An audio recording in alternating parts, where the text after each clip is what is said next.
어머니, 이제 제 김밥 맛은 어떠세요? 며느리의 환한 미소를 바라보며 저는 눈물을 훔쳤습니다. 시장 한복판에서 김밥을 파는 며느리가 못마땅했던 건 불과 몇 달 전의 일입니다. 하지만 지금 저는 이 며느리 앞에서 무릎을 꿇었습니다. 제게 새로운 삶을 준 사람이거든요. 미안하다. 정말 미안하다. 떨리는 목소리로 사과를 하자 며느리는 제 손을 꼭 잡아주었습니다. 그 손길이 낯설지 않았습니다. 15년 전 한강대교에서 제 생명을 구해준 그 소녀의 손길과 똑같았으니까요. 뒤늦게 알았습니다. 제가 그토록 무시하고 못마땅해 했던 며느리가 바로 그날 밤 저를 살려준 은인이었다는 것을, 그 소녀가 15년이 지나 제 아들의 신부가 되어 돌아왔다는 것을. 이것은 단순한 시어머니와 며느리의 이야기가 아닙니다. 한 줄의 김밥이 만들어낸 기적 같은 인연, 그리고 운명이라고밖에 설명할 수 없는 놀라운 재회의 이야기입니다. 지금부터 제가 들려드릴 이야기의 시작은 15년 전 차가운 봄밤으로 거슬러 올라갑니다. 저는 부산 출신의 63 말띠 강순자입니다. 평생을 여느 시어머니들처럼 아들 하나에 모든 희망을 걸고 살아왔습니다. 그 아들이 35이 되던 해 결혼한다는 소식을 들고 왔습니다. 처음엔 모든 게 그저 기뻤습니다. 늦은 나이에 장가를 가는 아들이지만 이제야 제 마음도 놓일 것 같았습니다. 하지만 예비며느리의 직업을 듣는 순간 제 마음 한켠이 무너져 내렸습니다. 동네 시장 안에서 김밥집을 운영한다는 것이었습니다. 대기업에 다니는 우리 아들과는 너무나 어울리지 않는 직업이었죠. 주변 친구들에게 며느리 직업을 말하기가 창피했습니다. 시장 안 작은 가게에서 김밥을 마는 여자가 우리 며느리라니 생각만 해도 한숨이 나왔습니다. 처음엔 반대할 생각이었습니다. 하지만 아들의 행복한 얼굴을 보며 차마 말을 꺼내지 못했습니다. 그저 며느리감의 집안이나 환경이 궁금했죠. 물어보면 아들은 얼버무리기 일쑤였습니다. 부모님은 일찍 돌아가셨다는 것, 혼자 열심히 살아왔다는 것, 그게 전부였습니다. 내심 걱정이 되었습니다. 요즘 세상에 부모 없는 며느리를 들이면 친정 다니기는 편할 테지만 그만큼 예법이나 교양이 부족하지 않을까 하는 생각이 들었습니다. 시장에서 장사하는 여자라면 말투도 거칠 것이고 몸가짐도 얌전하지 않을 것 같았습니다. 아들은 예비며느리의 순수함과 성실함을 칭찬했습니다. 어려운 환경 속에서도 꿋꿋이 자신의 일을 해내는 모습이 보기 좋다고 했지만 저는 그저 걱정만 쌓여갔습니다. 며느리로 맞이할 여자가 시장 상인이라는 것이 자존심 상하고 못마땅했습니다. 그때만 해도 저는 몰랐습니다. 제가 얼마나 큰 편견에 사로잡혀 있었는지, 그리고 그 예비며느리가 제 인생에서 얼마나 특별한 인연인지를. 지금 이 이야기를 시작하는 제 마음이 이렇게 무거운 것은 그때의 제 모습이 너무나 부끄럽기 때문입니다. 하지만 이제는 모든 것을 고백하려고 합니다. 15년 전 그날의 기억부터 차근차근 말씀드리겠습니다. 아들이 드디어 예비며느리를 데리고 왔던 그날을 잊을 수가 없습니다. 봄비가 부슬부슬 내리던 토요일 오후였습니다. 현관문 벨이 울리고 제 심장도 함께 쿵쾅거렸습니다. 문을 열자 아들 뒤에 서 있는 작은 체구의 여자가 보였습니다. 처음 본 예비 며느리는 제가 상상했던 것보다는 단정해 보였습니다. 하지만 손은 거칠었고 김밥을 마느라 벤 시장 특유의 냄새가 희미하게 났습니다. 90도로 허리를 굽혀 인사하는 모습이 공손해 보이긴 했지만 어딘가 어색했습니다. 마치 책에서 배워온 것 같은 부자연스러움이 느껴졌습니다. 어머니 처음 뵙겠습니다. 제가 민수 씨랑 만나고 있는 은지입니다. 목소리는 맑고 부드러웠지만 저는 자꾸 그녀의 손이 눈에 걸렸습니다. 대기업 과장인 우리 아들의 손과 너무나 달랐습니다. 거칠고 굵은 그 손가락으로 우리 아들 밥을 어떻게 해줄까? 그런 쓸데없는 걱정이 머릿속을 채웠습니다. 차를 마시며 나눈 대화는 더욱 불편했습니다. 일부러 물어보았습니다. 시장에서 장사하는 게 힘들지 않냐고, 앞으로도 계속 그 일을 할 생각이냐고. 은지는 당황한 기색 없이 대답했습니다. 어려서부터 요리하는 것을 좋아했고 손님들이 맛있게 드시는 모습을 보면 보람을 느낀다고. 그 진솔한 대답이 오히려 저를 불편하게 했습니다. 아들은 은지의 이야기에 맞장구를 치며 웃었습니다. 어머니, 은지가 만드는 김밥이 시장에서 제일 맛있다고 소문났어요. 저도 처음 먹어보고 반했죠. 그 말에 은지는 수줍게 웃었지만 저는 속이 쓰렸습니다. 우리 아들이 시장 김밥에 반했다니 체면이 구겨지는 것 같았습니다. 그날 저녁 두 사람이 돌아간 후 저는 한참을 울었습니다. 제가 꿈꾸던 며느리는 이런 모습이 아니었습니다. 대학도 나오고 번듯한 직장에 다니는 며느리를 기대했는데 하필 시장 상인이라니. 주변 친구들에게는 뭐라고 말해야 할지 막막했습니다. 하지만 그때의 제 눈물이 얼마나 부질없는 것이었는지, 그리고 제가 얼마나 큰 복을 눈앞에 두고도 알아보지 못했는지, 그 깨달음은 훗날에야 찾아왔습니다. 지금도 그날을 생각하면 가슴이 먹먹해집니다. 제 편견이 얼마나 어리석었는지 이제는 너무나 잘 알기 때문입니다. 15년 전으로 거슬러 올라가는 제 기억은 아직도 생생합니다. 그때 저는 최악의 시기를 보내고 있었습니다. 남편은 사업 실패 후 빚을 남긴 채 세상을 떠났고 20살이던 아들은 대학을 휴학한 채 아르바이트를 전전하고 있었습니다. 매일 밤 잠들기 전 천장을 바라보며 한숨만 쉬었습니다. 빚쟁이들의 독촉 전화는 하루에도 수십 통씩 걸려왔고 이웃들의 수군거림은 제 가슴을 파고들었습니다. 평생 살아온 부산에서 더 이상 고개를 들고 다닐 수가 없었습니다. 특히 그날은 더욱 힘든 하루였습니다. 아들이 휴학계를 내고 공장에 취직하겠다고 했거든요. 어머니, 제가 이제 다 책임질게요. 그렇게 말하는 아들의 눈빛이 너무나 구슬펐습니다. 자식을 공부시키지 못하는 부모의 죄책감이 저를 무겁게 짓눌렀습니다.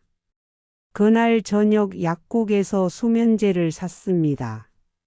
처음엔 잠을 청하기 위해서였습니다. 하지만 약봉지를 손에 쥐고 있자니 다른 생각이 들었습니다. 이렇게 살아서 뭐 하나. 내가 없으면 보험금이라도 나올 텐데. 집으로 돌아오는 길 한강대교를 건너며 차가운 강물을 내려다 보았습니다. 봄이었지만 아직 찬 기운이 가시지 않은 날씨였습니다. 다리 위에서 바라본 한강은 칠흑같이 어두웠고 제 마음도 그만큼이나 깊은 어둠에 잠겨 있었습니다. 보험금이면 아들의 등록금도 해결되고 빚도 어느 정도 갚을 수 있을 거라는 생각이 들었습니다. 살아서 자식 앞길만 막는 것보다는 그런 생각으로 가득 찬 채 다리 난간 앞에 섰습니다. 봄바람이 차갑게 불어왔지만 이상하게도 몸이 떨리지 않았습니다. 주머니 속의 수면제를 꺼내 한 움큼 입에 털어 넣었습니다. 이제 곧 잠이 올 거라고, 그리고 그 잠에서 깨어나지 않아도 된다고 생각하니 오히려 마음이 편안해졌습니다. 난간을 잡은 손에 힘이 빠져갈 때쯤 누군가의 목소리가 들렸습니다. 그때는 몰랐습니다. 그 목소리의 주인공이 15년 후 제 며느리가 될 거라는 것을. 운명이란 참 이상한 것이더군요. 지금도 그날을 생각하면 온몸에 소름이 돋습니다. 만약 그날 그 소녀를 만나지 못했다면 저는 이 자리에 없었을 테니까요.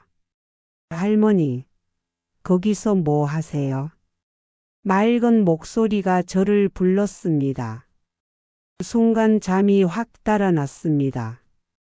뒤돌아보니 교복을 입은 여고생이 저를 뚫어지게 쳐다보고 있었습니다.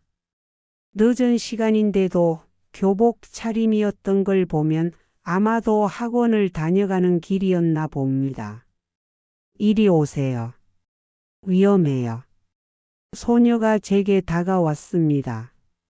손에는 비닐봉지가 들려 있었고 거기서 김밥 냄새가 났습니다.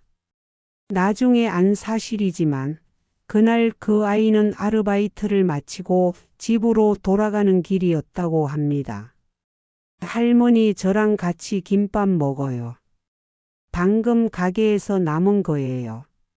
버리기 아까워서 가져왔는데. 소녀는 제 팔을 잡아 끌며 다리 난간에서 멀어지게 했습니다. 제가 거부할 틈도 주지 않고 근처 벤치로 데려갔습니다. 그리고는 비닐봉지에서 김밥을 꺼내 제게 건넸습니다. 할머니, 제가 직접 만든 거예요. 맛있게 드세요. 떨리는 손으로 김밥을 한 입 베어 물었습니다. 수면제의 쓴맛이 아직 입안에 남아 있었는데 김밥의 달달한 맛이 그 쓴맛을 덮어 주었습니다. 입안에 남은 수면제를 깃밥과 함께 몰래 뱉어냈습니다. 그러고 나니 정신이 좀 들더라고요. 인생이 힘들죠. 저도 알아요. 부모님 일찍 돌아가시고 혼자 살면서 많이 힘들었거든요. 근데 할머니 살다 보면 좋은 일도 있더라고요. 저도 지금은 이렇게 김밥 만들면서 행복하게 살아요. 소녀의 말에 눈물이 왈칵 쏟아졌습니다. 소녀는 아무 말 없이 제 등을 가만히 쓰다듬어 주었습니다. 봄바람이 차갑게 불어오는데도 그 손길은 따뜻했습니다. 할머니, 제가 매일 이 시간에 이 다리를 지나가요. 내일도 여기서 만나서 같이 김밥 먹어요. 약속하실래요? 그 말에 저는 고개를 끄덕였습니다. 소녀의 순수한 미소 앞에서 거짓말을 할 수가 없었습니다. 그리고 그 약속은 제 생명을 구했습니다. 그 다음 날도 소녀는 약속을 지켰고 매일 밤 김밥을 나눠 먹으며 이야기를 나누었습니다. 하지만 한 달이 지나고 소녀는 더 이상 나타나지 않았습니다. 그때 저는 소녀의 이름조차 몰랐습니다. 다만 그 따뜻한 마음과 맛있는 김밥의 기억만이 제게 남았습니다. 그리고 그 기억은 제가 다시 살아갈 힘이 되었습니다. 그 소녀와의 만남 이후 저의 삶은 조금씩 변화하기 시작했습니다. 죽고 싶다는 생각이 들 때마다 그 소녀의 웃는 얼굴이 떠올랐습니다. 부모 없이도 씩씩하게 살아가는 그 아이를 생각하면 저도 힘을 내야 할 것 같았습니다. 한강대교를 지날 때마다 그 소녀를 찾아보았습니다. 하지만 다시는 만날 수 없었죠. 나중에 알게 됐지만 그 아이는 일하던 김밥집이 문을 닫는 바람에 다른 동네로 이사를 갔다고 합니다. 그때 저는 그 아이의 이름도 사는 곳도 몰랐기에 찾을 방법이 없었습니다. 시간이 흘러 아들은 복학을 했고 졸업 후 대기업에 취직했습니다. 빚도 조금씩 갚아나갔고 생활은 안정을 찾아갔습니다. 하지만 제 마음 한켠에는 늘 그 소녀에 대한 죄책감이 있었습니다. 제대로 된 감사 인사도 못했으니까요. 가끔 텔레비전에서 자살을 막은 사람들 이야기가 나올 때면 저도 그 소녀 이야기를 하고 싶었습니다. 하지만 차마 입을 열 수 없었죠. 그날의 기억은 제 가슴 속 깊이 묻어두었습니다. 어머니 그때 정말 힘드셨죠. 어느 날 아들이 물었습니다. 아들도 그때의 기억이 있었나 봅니다. 하지만 저는 그저 웃으며 대답했습니다. 지나간 일이야. 이제는 다 잘 지내고 있잖아. 그렇게 15년이라는 세월이 흘렀습니다. 제 인생의 은인인 그 소녀의 얼굴도 기억 속에서 점점 희미해져 갔습니다. 다만 그 따뜻했던 마음과 맛있었던 김밥 맛만은 잊을 수가 없었습니다. 그래서였을까요? 아들이 시장에서 김밥 파는 여자와 결혼한다고 했을 때 처음에는 반대했지만 한편으로는 왠지 모를 친근감도 있었습니다. 지금 생각해보면 그때부터 무언가가 저를 이끌고 있었나 봅니다. 운명이란 게 이렇게 신비로운 것인가 봅니다. 예비 며느리 은지를 처음 만난 날부터 뭔가 이상한 느낌이 들었습니다. 그 아이의 김밥 냄새가 어딘가 나직었거든요. 은지가 만든 김밥을 처음 먹어봤을 때는 그 느낌이 더욱 강해졌습니다. 어머니 한번 드셔보세요. 제가 정성껏 만들었어요. 은지가 들고 온 김밥을 한 입 베어 물었을 때 갑자기 15년 전 그날이 떠올랐습니다. 달달한 맛, 단단하게 말린 밥, 그리고 특유의 깨향. 그날 한강대교에서 먹었던 그 맛과 너무나 비슷했습니다. 하지만 그때는 그저 우연의 일치라고 생각했습니다. 김밥이라는 게 다 비슷한 맛이 나는 거 아니겠나 싶었죠. 게다가 15년이나 지난 일인데 그때의 맛을 정확히 기억한다는 것도 말이 안 된다고 스스로를 다독였습니다. 그런데 은지의 행동 하나하나가 자꾸 그 소녀를 떠올리게 했습니다. 누군가를 걱정하는 눈빛, 따뜻한 미소, 그리고 무엇보다 힘든 사람을 그냥 지나치지 못하는 성격까지. 마치 그날 밤 저를 구해준 그 소녀를 보는 것 같았습니다. 어머니, 제가 어릴 때부터 김밥 만드는 걸 좋아했어요. 힘든 사람들에게 따뜻한 한 끼를 대접하는 게 제 작은 꿈이었거든요. 그 말을 들었을 때 제 가슴이 쿵 하고 내려앉는 것을 느꼈습니다. 15년 전 그 소녀도 비슷한 말을 했었거든요. 할머니 힘들 때는 따뜻한 밥 한 끼가 위로가 되잖아요. 하지만 그때도 저는 이 이상한 직감을 애써 무시했습니다. 세상에 따뜻한 마음을 가진 사람이 한둘이겠습니까? 게다가 나이로 따지면 은지는 그때의 그 소녀보다 더 어릴 테니 같은 사람일 리가 없다고 생각했습니다. 그렇게 저는 제 앞에 놓인 운명의 실마리를 못 본 척 지나쳤습니다. 하지만 운명이란 건 그리 쉽게 놓아주지 않나 봅니다. 그날 이후로도 자꾸만 이상한 징후들이 제 눈에 들어오기 시작했으니까요. 날이 갈수록 은지에 대한 제 마음은 더욱 복잡해졌습니다.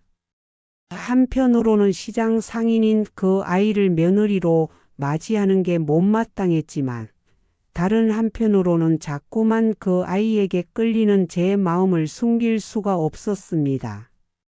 특히 은지가 어려운 이웃들을 대하는 모습을 볼 때면 마음이 더욱 흔들렸습니다. 어느 날 은지의 가게를 지나가다가 우연히 보게 된 광경이 있었습니다. 한 노숙자가 은지의 가게 앞에 서 있었는데 은지는 망설임 없이 따뜻한 김밥 한 줄을 건네주었죠. 돈은 나중에 주셔도 돼요. 오늘은 이거라도 드시고 힘내세요. 그 말투며 표정이며 마치 15년 전 그날 밤의 기억이 되살아나는 것 같았습니다. 집에 돌아와 한참을 생각해 보니 제가 은지를 미워했던 것이 부끄러워졌습니다. 하지만 곧바로 또 다른 걱정이 밀려왔습니다. 저렇게 인정이 많아서야 어떻게 장사를 제대로 하겠어? 나중에 시댁 살림도 저렇게 막 쓰면 어쩌나? 그런 잡념들이 머릿속을 가득 채웠습니다. 그러던 어느 날 아들이 들려준 이야기가 있었습니다. 은지가 매달 꾸준히 고아원에 김밥을 기부한다는 것이었죠. 자신도 어릴 때 많은 도움을 받았기에 이제는 그 은혜를 갚고 싶다고 했다나 봅니다. 그 말을 듣는 순간 제 마음 한구석이 찌릿하고 아파왔습니다. 마치 오래전 잊고 있던 기억이 깨어나려는 것처럼. 하지만 저는 여전히 그 느낌을 애써 무시했습니다. 시간이 흐를수록 은지의 진심은 더욱 분명해졌습니다. 하지만 그와 동시에 제 마음속 혼란도 커져갔습니다. 이제는 은지를 미워할 수도 그렇다고 완전히 받아들일 수도 없는 상태가 되어버렸습니다. 그리고 그때 운명은 제게 결정적인 순간을 준비하고 있었습니다. 제 인생을 완전히 뒤바꿔 놓을 그 순간이 다가오고 있었던 거죠. 며느리가 될 은지의 집을 처음 방문한 것은 결혼식 2달 전이었습니다. 시어머니로서 며느리의 살림살이라도 봐야겠다는 생각에 불쑥 찾아갔습니다. 은지는 일하는 중이었지만 제가 간다고 하니 서둘러 가게 문을 닫겠다고 했습니다. 은지의 집은 작은 원룸이었습니다. 깨끗하게 정돈된 살림살이를 보니 안심이 되면서도 한편으로는 마음이 아팠습니다. 혼자서 이렇게 살았구나 하는 생각에 어머니 잠시만 기다려 주세요. 차라도 준비할게요. 은지가 부엌으로 향하는 동안 저는 방 안을 둘러보았습니다. 책장에는 요리책들이 가지런히 꽂혀 있었고 벽에는 작은 액자 몇 개가 걸려 있었습니다. 그런데 문득 책상 위에 놓인 낡은 앨범이 눈에 들어왔습니다. 왠지 그 앨범이 저를 부르는 것만 같았습니다. 은지가 차를 준비하는 동안 저는 조심스럽게 앨범을 펼쳤습니다.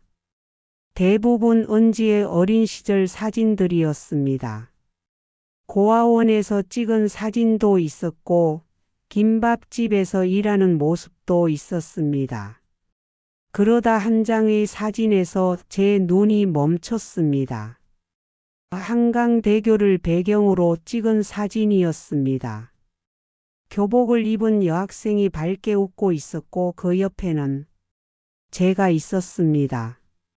순간 온몸이 얼어붙는 것 같았습니다. 까맣게 잊고 있던 그날의 기억이 한순간에 되살아났습니다. 사진 속 교복 입은 소녀는 분명 15년 전 그날 밤 저를 구해준 바로 그 아이였습니다. 떨리는 손으로 사진을 들여다보았습니다. 사진 뒷면에는 날짜가 적혀 있었습니다. 2010년 4월 15일. 그날이었습니다. 제가 죽으려고 했던 그날 한 소녀가 김밥을 나눠주며 저를 살려냈던 바로 그날. 어머니 차 준비됐어요. 은지의 목소리에 저는 황급히 앨범을 덮었습니다. 하지만 제 손은 여전히 떨리고 있었고 눈가에는 뜨거운 것이 맺히기 시작했습니다. 이제야 모든 것이 설명이 되는 것 같았습니다. 그 낯익은 김밥 맛, 그 따뜻한 미소, 그리고 그 선한 마음씨까지. 어머니 괜찮으세요? 얼굴이 창백하신데. 은지의 걱정스러운 목소리가 들렸지만 저는 대답할 수가 없었습니다. 떨리는 손으로 다시 앨범을 펼쳤습니다. 이번에는 은지도 제 옆에 앉아 함께 사진을 보았습니다. 아, 이 사진이요. 제가 고등학교 때 찍은 건데. 은지의 목소리가 점점 작아졌습니다. 저는 천천히 고개를 들어 은지를 바라보았습니다. 그제야 보였습니다.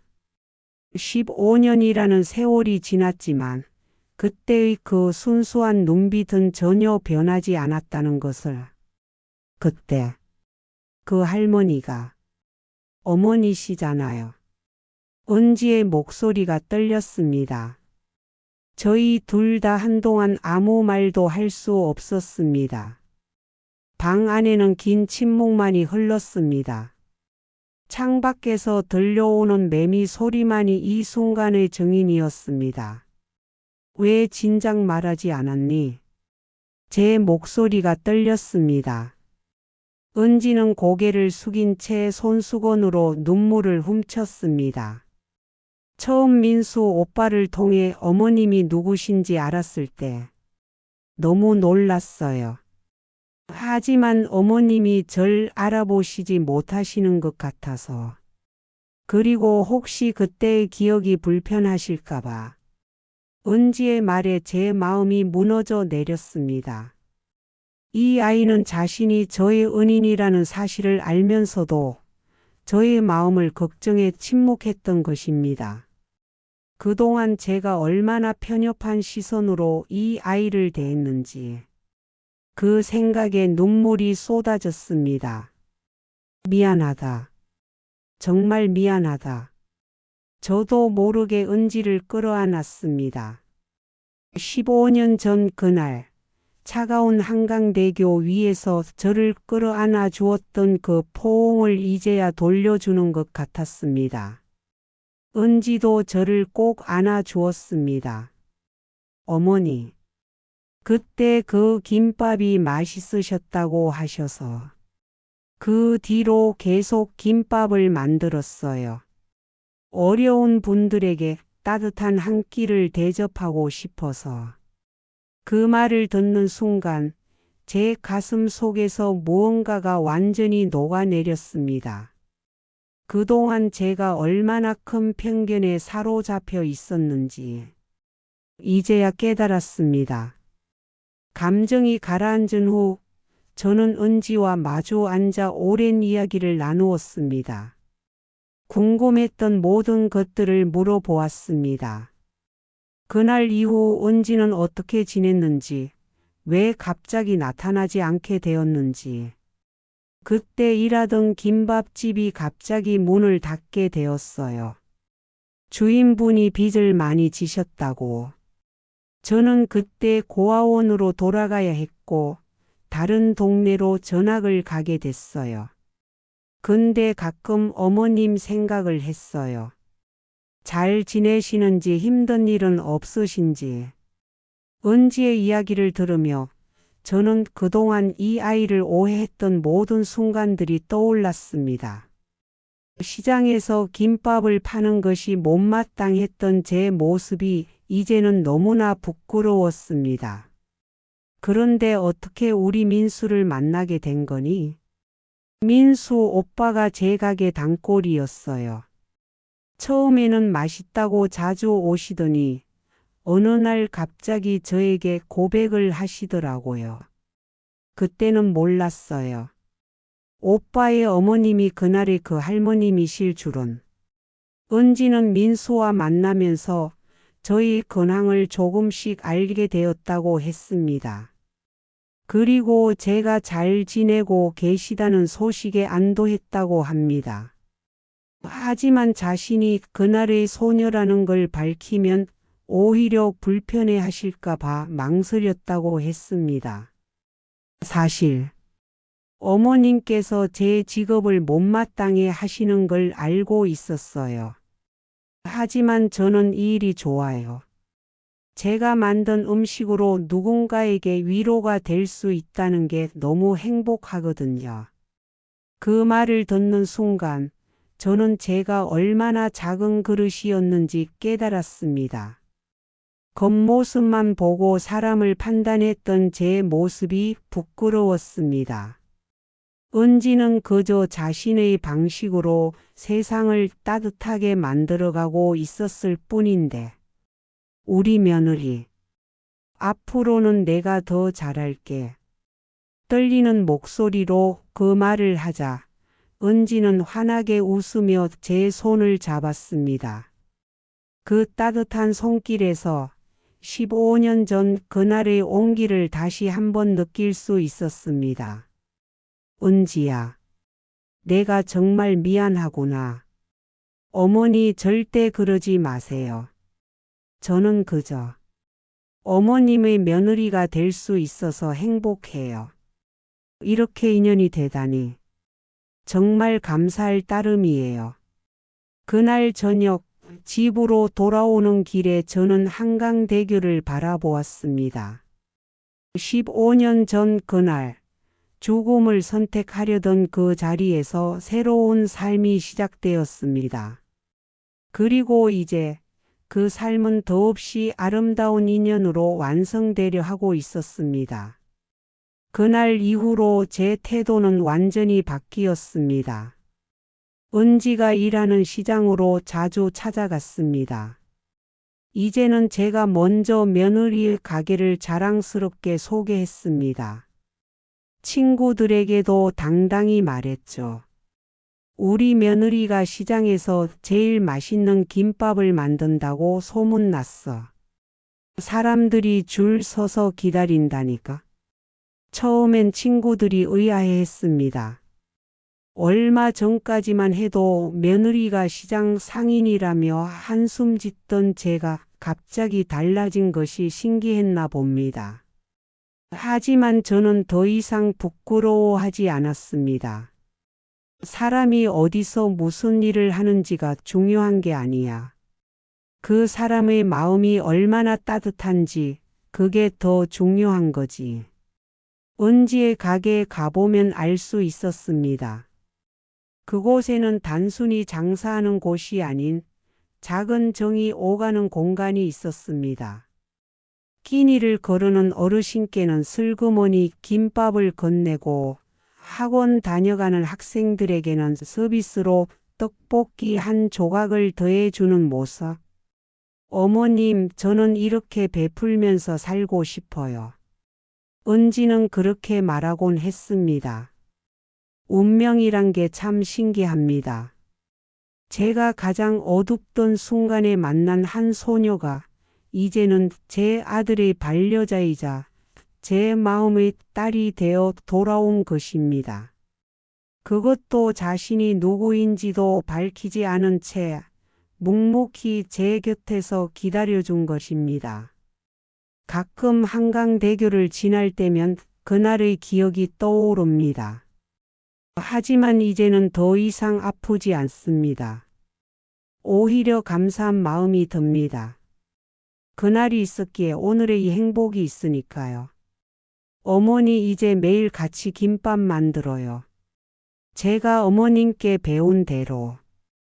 은지의 그 말에 저는 눈시울이 붉어졌습니다. 제가 언제 김밥 만드는 법을 가르쳐 준 적이 있었나 싶었지만 곧 깨달았습니다. 은지에게는 15년 전 그날 함께 나눠 먹은 그 김밥이 우리의 첫 수업이었던 것입니다. 결혼식을 한 달 앞둔 어느 날 저는 은지의 가게를 찾아갔습니다. 이번에는 특별한 마음을 담아 찾아간 것이었습니다. 은지가 일하는 모습을 조용히 지켜보다가 손님이 좀 뜸한 틈을 타 말을 꺼냈습니다. 은지야, 어머니한테 한 가지 소원이 있어. 은지는 김밥 만들던 손을 멈추고 제 눈을 바라보았습니다. 저는 주머니에서 작은 봉투를 꺼냈습니다. 그 안에는 15년 전 그날 제가 마지막으로 쓴 편지가 들어 있었습니다. 내가 그날 수면제를 먹고 이 편지를 썼었어. 이 편지를 내게 보여주고 싶구나. 은지는 떨리는 손으로 편지를 펼쳤습니다. 편지에는 아들에 대한 미안함과 죄책감, 그리고 마지막 순간의 절망이 고스란히 담겨 있었습니다. 은지의 눈에서 눈물이 흘러내렸습니다. 그날, 내가 나타나지 않았다면 나는 지금 여기 없었을 거야. 내가 내 생명의 은인이야. 그런데 내가 처음에 그런 편견을 가지고 말을 잇지 못하고 흐느끼는 저를 은지가 꼭 안아주었습니다. 그 따뜻한 품은 15년 전 그날과 똑같았습니다. 어머니, 저는 그저 제가 할 수 있는 일을 했을 뿐이에요. 그리고 어머니를 다시 만날 수 있어서 너무 행복해요. 이렇게 좋은 시어머니가 되어 주실 줄은 몰랐거든요. 그 말에 저는 더욱 눈물이 났습니다. 제가 받은 은혜는커녕 오히려 시어머니 노릇을 잘해주어 고맙다고 하는 이 마음. 은지는 참으로 고마운 아이였습니다. 앞으로는 내가 너희 친정엄마가 되어줄게. 내가 필요로 할 때 언제든 기댈 수 있는 그런 엄마가 되고 싶어. 그 말을 하자 은지도 눈물을 쏟았습니다. 우리는 한동안 말없이 서로를 아는 채 있었습니다. 가게 안에는 김밥 익는 냄새와 함께 새로운 시작을 알리는 따뜻한 기운이 가득 찼습니다. 그날 이후 저는 은지의 가게를 매일 들르다시피 했습니다. 며느리의 일을 돕겠다는 명목이었지만 사실은 제가 더 많은 것을 배웠습니다. 은지가 손님들을 대하는 모습을 보며 진정한 가족의 의미를 깨달았기 때문입니다. 어머니, 이 할머니는 우리 단골이세요. 혼자 사시는데 끼니를 잘 못 챙기셔서 제가 가끔 들려서 김밥도 갖다 드리고 그래요. 저 학생은 수능 준비하는 아이인데 공부하느라 힘들어해서 특별히 제가 만든 도시락을 싸줬어요. 은지는 손님 한 분 한 분을 자신의 가족처럼 대했습니다. 그들의 사정을 기억하고 안부를 묻고 때로는 따뜻한 한 끼로 위로를 건네는 모습이 참 예뻤습니다. 가족이란 게 꼭 피가 섞여야만 하는 건 아니잖아요, 어머니.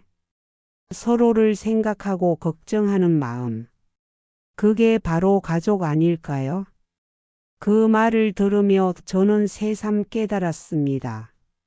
15년 전 서로 모르는 사이였던 우리가 이렇게 가족이 된 것처럼 은지는 자신의 방식으로 더 큰 가족을 만들어가고 있었던 것입니다. 어느 날은 제가 직접 김밥을 마는 법을 배웠습니다. 처음에는 서툴러서 모양도 안 나왔지만 은지가 끝까지 참을성 있게 가르쳐 주었죠. 마치 친딸이 엄마에게 요리를 가르쳐 주는 것처럼 자연스럽고 따뜻했습니다. 어머니가 만드신 김밥이 제일 맛있어요. 이제 저보다 더 잘 마시는 것 같아요. 그 말에 웃음이 났습니다. 우리는 이제 진정한 모녀가 되어 가고 있었습니다. 피보다 더 진한 인연으로 맺어진 우리만의 특별한 가족이었습니다. 결혼식 당일 저는 아침부터 눈물이 멈추지 않았습니다. 하지만 이번엔 기쁨의 눈물이었습니다. 은지가 웨딩드레스를 입고 나타났을 때 저는 그동안 제가 얼마나 큰 복을 받았는지 다시 한번 실감했습니다. 어머니, 제가 어떻게 보여요? 수줍게 묻는 은지를 보며 저는 꼭 안아주었습니다. 말로는 표현할 수 없는 감사함이 가슴 속에서 울컥 솟구쳤습니다. 세상에서 제일 예쁜 우리 며느리. 아니, 이제는 내 딸이지. 식이 시작되기 전 은지가 조용히 제게 말했습니다. 어머니, 오늘 하객 중에 고아원 친구들이랑 시장 상인분들도 많이 오셨어요. 괜찮으시죠? 그 말에 저는 오히려 더 기뻤습니다. 과거의 저였다면 아마도 체면을 생각했을지 모릅니다. 하지만 이제는 달랐습니다. 은지의 인생을 함께 해준 모든 분들이 저에게도 소중한 가족이었습니다. 결혼식장에는 특별한 향기가 가득했습니다. 하객들을 위해 은지가 직접 만든 김밥 도시락 때문이었죠. 평소처럼 정성껏 만든 김밥이었지만 그날따라 더욱 특별하게 느껴졌습니다. 어머니, 이제 정말 한 가족이 됐네요. 식을 마치고 은지가 속삭였습니다. 저는 고개를 끄덕이며 미소 지었습니다. 사실 우리는 이미 오래전부터 가족이었는지도 모릅니다. 15년 전 그날 한강대교 위에서 처음 만났을 때부터 아들과 며느리가 새로운 출발을 하는 것을 지켜보며 저 역시 새로운 시작을 다짐했습니다. 더 따뜻한 어머니가 되기로, 더 넓은 마음을 가진 사람이 되기로 말입니다. 결혼식이 끝나고 한 달이 지났을 무렵 저는 매일 아침 일찍 시장으로 향했습니다. 은지의 가게에서 함께 김밥을 만들기 위해서였습니다. 처음에는 돕겠다는 마음으로 시작했지만 지금은 제 삶의 낙이 되었습니다. 어머니, 오늘은 제가 특별히 어머님이 좋아하시는 김치김밥을 많이 준비했어요.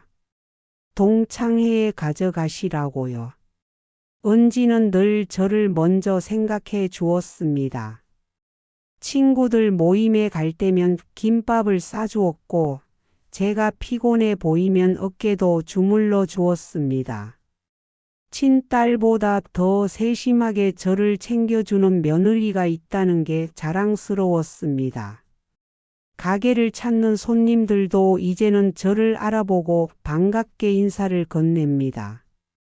어머님, 이제 여기서 며느님이랑 같이 일하시나 봐요. 참 복 받으셨어요. 그럴 때마다 저는 가슴이 뭉클해집니다. 제가 얼마나 큰 복을 받았는지 이제는 누구보다 잘 알고 있기 때문입니다. 은지는 여전히 매달 한 번씩 고아원을 찾아가 김밥을 대접합니다. 이제는 제가 함께 가서 아이들을 위해 김밥을 마는 일을 돕습니다. 그곳에서 만나는 아이들의 해맑은 웃음을 보며 은지가 왜 이 일을 멈출 수 없는지 이해하게 되었습니다. 어머니, 제가 어렸을 때는 상상도 못했어요. 이렇게 좋은 어머님을 만나게 될 줄은. 그 말을 들을 때면 저는 고개를 젓습니다. 제가 받은 축복이 더 크다고, 이렇게 좋은 며느리를 만난 것이 제 인생 최고의 행운이라고 말해주곤 합니다. 이제 우리 가게는 단순한 김밥집이 아닙니다. 사람들의 마음을 따뜻하게 만드는 정이 있는 곳이 되었습니다. 그리고 저는 매일 아침 이곳에서 새로운 행복을 만들어가고 있습니다. 오늘도 저는 한강대교를 지나왔습니다. 이제는 더 이상 두렵지 않은 이 다리에서 저는 잠시 걸음을 멈추고 강물을 바라보았습니다. 15년 전 그날 제가 선 자리에서 다시 한번 깊은 감사의 기도를 드렸습니다. 엄마, 왜 자꾸 이 다리에 오시는 거예요? 얼마 전 은지가 물었을 때 저는 이렇게 대답했습니다. 이제는 더 이상 슬픈 기억이 아니야. 여기가 바로 내 인생의 전환점이었으니까. 내가 나를 살려준 곳. 그리고 우리의 인연이 시작된 소중한 장소지. 요즘 은지는 임신 6개월 차입니다. 배가 불러올수록 더욱 예뻐 보입니다. 김밥집은 잠시 접어두라고 했지만 은지는 여전히 가게를 지킵니다. 어머니, 이 아이도 나중에 우리처럼 김밥 만드는 걸 배웠으면 좋겠어요. 사람들에게 따뜻한 마음을 전하는 방법을 어머님께서 가르쳐 주세요. 그 말을 들으며 저는 생각했습니다. 우리의 인연은 이제 다음 세대로 이어지고 있다고. 한 줄의 김밥에 담긴 정성과 사랑이 또 다른 누군가의 삶을 바꿀지도 모른다고. 이제 제 나이 60이 넘었지만 매일 아침이 기다려집니다. 은지와 함께 김밥을 마는 시간이 하루 중 가장 행복한 순간이기 때문입니다. 때로는 서툴고 때로는 실수도 하지만 우리는 함께 웃으며 이야기꽃을 피웁니다. 사람들은 제게 묻습니다. 어떻게 시장 상인인 며느리를 이렇게 자랑스러워 하느냐고. 저는 당당히 말합니다. 제 며느리는 단순한 시장 상인이 아니라고. 그녀는 제 생명의 은인이자 하늘이 보내준 선물이라고. 이제 저는 압니다. 진정한 행복은 겉모습이나 지위가 아닌 서로를 향한 진심에서 시작된다는 것을. 15년 전 한 소녀가 보여준 그 따뜻한 마음이 오늘의 이 큰 행복을 만들어냈다는 것을. 저는 오늘도 감사의 마음을 담아 김밥을 마십니다. 그리고 기도합니다. 우리의 이야기가 또 다른 누군가에게 희망이 되기를. 한 줄의 김밥이 누군가의 인생을 바꿀 수 있다는 것을 모두가 알게 되기를.